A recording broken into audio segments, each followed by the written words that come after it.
우리가 잘 알고 있는 다산 정약용 선생은요, 나이 74세에 돌아가셨습니다. 그리고 참 인생이 희한한 게요, 전반전과 후반전으로 나눌 수 있는데요, 그가 태어나서 나이 38세가 될 때까지는 되게 엄신아처럼 살았습니다. 정조의 신임을 한 몸으로 받았고요. 자기네 동기들, 선배들, 후배들 중에서 월등히 뛰어난 업무 능력을 내보여서 사람들의 부러움, 시기, 질투를 되게 많이 받았습니다. 그리고 참 희한하게도요, 그가 38살일 때부터 되게 어려움을 겪습니다. 우리가 잘 알고 있는 이제 기양생활 18년을 38세부터 보내게 되죠. 그리고 그는요, 귀양에서 풀려난 18년 귀양생활 이후에도 그는 자신의 고향으로 가서 18년을 더 언둠형 삶을 살며 인생을 보냅니다. 참 희한하죠. 18년이라고 하는 그 귀양생활 동안 그의 마음이 어땠을까요? 저는 이제 다산 정약용 선생의 일대기를 이제 표현해 놓은 책들을, 여러 종류의 책들을 한때 찾아보고 계속 읽었던 때가 있습니다. 제 인생이 되게 안 풀릴 때요, 되게 억울하고 되게 답답하고 되게 힘들다라고 느낄 때, 그때 미친듯이 찾아봤던 것 같습니다. 왜 그랬나? 왜 그랬을까? 나의 인생이 안 풀리는 것 같고 답답하고 억울한데 나처럼 그런 고민과 걱정을 하는 사람이 없었을까? 라고 역사 속에서 찾아봤던 것 같습니다. 그리고 다산 정약용 선생의 이제 삶을 책을 통해서 제가 엿보게 됐고, 그가 18년이라고 하는 그 귀양생활 동안 어떤 마음이었을까, 어떤 생각이었을까, 좀 더 찾아보게 되었습니다. 38세 나이에 귀양길을 떠나고 1년, 2년 시간이 지나니 주변에서 이야기가 들려옵니다. 곧 귀양생활에서 풀려날 것 같아. 귀양에서 풀려나서 다시 되돌아오라고 조정해서 아마 사람을 보낼 거다, 이런 얘기들을 듣습니다. 그래서 기대를 하죠. 이제 조금만 기다리면 되겠다. 내 귀양생활 1년, 2년 동안 나를 도와줬던 사람들에게 은혜를 잊지 않겠다. 그들에게 내가 나름 베풀 수 있는 것도 베풀 것이다. 그리고 내가 이렇게 귀양을 떠나오게 됐는데 나를 모함하고 나에게 겉모술수로 나와 나의 가족들에게 해를 끼쳤던 나의 친구들, 나의 선배들, 그들을 가만히 놔두지 않을 거다라고 복수심도 가졌었다고 합니다. 근데 분명히 조정에서 불러주기로 했고, 이제 정조 다음에 순조입니까? 순종입니까? 그 이제 뭐 수령청정인가요? 대리청정인가요?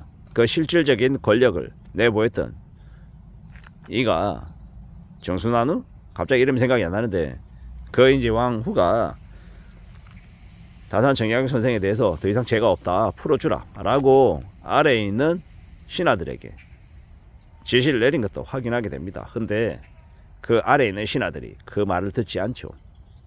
이 무슨 황당한 경우입니까?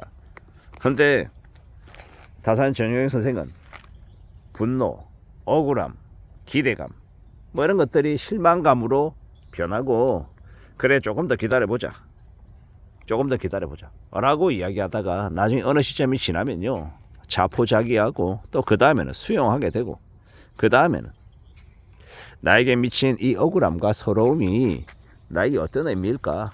내가 되게 서럽다, 힘들다, 나의 억울함을 나 자신도 알고 하늘도 알고 땅이 안다라고 하는데 내가 어떻게 해야 변할 수 있을까?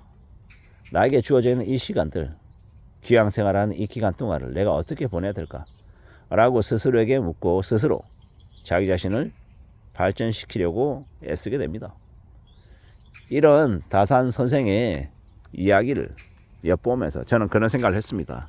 저라고 하는 사람에게도 살아가는 인생이, 삶이 때로는 힘들고 때로는 억울하고 때로는 답답할 수 있다. 그렇지만 그러는 중에 또 분명히 길을 만들어 가야겠다라고 생각하는 겁니다. 다듬어 나가야겠다라고 마음을 먹는 거죠. 누가 뭐라든 간에 좀 더 굳은 각오로 좀 더 강하게 지내보려 한다라고 생각하는 겁니다. 각오하고 기대하고 움직이고 마음을 먹고 하면 여러 가지 가능성들이 전개된다, 펼쳐진다라고 말하고 싶은 겁니다. 어떻게 살아가야 될까? 나의 삶이 뭘까? 어디에 초점을 두는 게 좋을까? 이런저런 여러 가지 질문들을 스스로에게 하게 되고 또 그러는 중에 길이 만들어진다라고 보는 겁니다. 그러면 좋은 거 아닌가? 그러면 괜찮은 거 아닌가? 라고 스스로에게 말하고 싶은 거죠. 때로는 내가 겪는 어려움, 고충들, 고민들, 답답한 것들 다 있겠죠. 하지만 그런 것들을 잘 생각하고 나에게 독이라고 생각했던 것들이 어쩌면 나에게 약일 수도 있겠다라고 생각하는 거죠. 세상 만사가 우리의 바램, 우리의 생각 뭐 이런 것들하고 상관없이 흘러가는 경우도 많죠. 나는 그걸 어떻게 해석하고 나의 인생에 어떻게 도움이 되게 그걸 활용할 것인지는 누구의 몫입니까? 나의 몫이다라는 겁니다.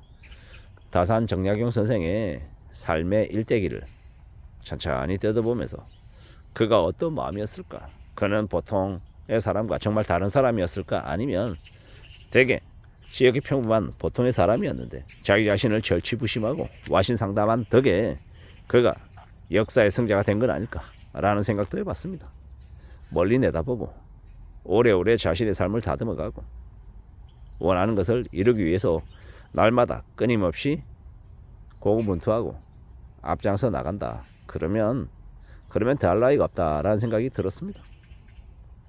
좀 더 굳은 각오로 마음을 단단히 먹고 지내는 게 좋을 것 같습니다. 그래보자라고 말하고 싶은 겁니다. 누가 뭐라 해도 우리의 인생은 아주 길다. 그 긴 인생 속에서 살아남기만 하면 의지만 안 꺾이면 그래도 내가 원하는 것을 만들어가며 살 수 있지 않을까라고 조심스레 생각해 봤습니다. 산다라는 게 다들 힘겹고 고민스럽고 어딘가에 기댈 데 없는 그런 나름 외로운 싸움일 수 있습니다. 그렇지만 그러는 중에 또 살아가보자, 앞으로 또 힘을 내보자 라고 말하고 싶은 겁니다. 그러다 보면 가능성이 만들어지지 않을까, 뭔가 괜찮아지는 때가 오지 않을까라고 생각하는 겁니다. 가보자고요. 헤쳐나가보자고요. 움직여 나가보자고. 누가 뭐라 하든 간에 좀 더 굳은 각오로, 굳은 결심으로 좀 더 단단하게 애쓰고 분발하면서 살면 그러면 분명히 괜찮아지리라고 봅니다. 그런 마음으로 그런 각오로 살아가보자라고 말하는 거죠. 다산 전약용 선생의 18년의 기양생활 그리고 18년의 언둔생활 그 36년이 다산 정약용 선생의 인생 후반을 채웠지만 또 우리에게 후손들에게 엄청난 유산들을 물려주는 아주 소중한 기간이 아니었나라고 생각해 봅니다. 비록 개인의 인생은 우울했을지 모르지만 우리의 역사 속에서는 그는 항상 지금도 살아서 숨쉬고 있는 것 같습니다. 이상입니다.